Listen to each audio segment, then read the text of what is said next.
சென்னை தாம்பரம் சுற்றுவட்டார பகுதிகளில் அரை மணி நேரத்திற்கு மேலாக கனமழையானது வெளுத்து வாங்குவதால் சாலைகளில் மழைநீர் தேங்கி வாகன ஓட்டிகளும் பொதுமக்களும் கடும் அவதிக்கு ஆளாகி வருகிறார்கள்.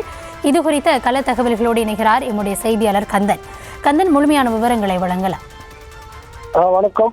தமிழகத்தில் பல்வேறு மாவட்டங்களில் கனமழைக்கு வாய்ப்பு இருப்பதாக சென்னை வானிலை மையம் அறிவித்துள்ள நிலையில் தற்போது செங்கல்பட்டு மாவட்டத்தில் பல்வேறு இடங்களில் கனமழையானது வெளுத்து வாங்கி வருகிறது. குறிப்பாக தாம்பரம் சுற்று வட்டார பகுதியில் அரை மணி நேரத்திற்கு மேலாக கனமழையானது வெளுத்து வாங்கியது. இதனால் முக்கிய சாலைகளில் தற்போது முழங்கால் அளவுக்கு மழைநீர் தேங்கி இருக்கிறது. குறிப்பாக பெருங்குளத்தூர், வண்டலூர், குரோம்பேட்டை, பல்லாவரம், அதே போன்று கூடுவாஞ்சேரி, ஊரப்பக்க பகுதிகளில் பல்வேறு பகுதிகளில் இருந்து மழைநீர் தேங்கும் நிலை ஏற்பட்டுள்ளது.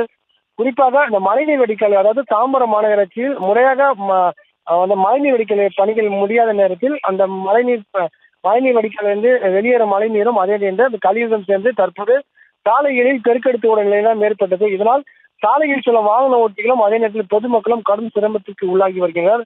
இது சம்பந்தமாக பலமுறை புகார் அளித்தும் அந்த தாம்பரம் மாவட்ட அதிகாரி தங்குதுரை என்பவர் வேறு நடவடிக்கை எடுக்கவில்லை என கூறப்படுகிறது. இருந்த போதிலும் தற்போது பல்வேறு இடங்களில் வந்து மழைநீர் தேங்கி நிற்பதால் இயல்பு நிலைக்கு திரும்ப நிலை உள்ளது. தற்போது தாம்பரம் மாநகராட்சி அந்த பகுதி மக்கள் புகார்கள் அளித்துள்ளனர்.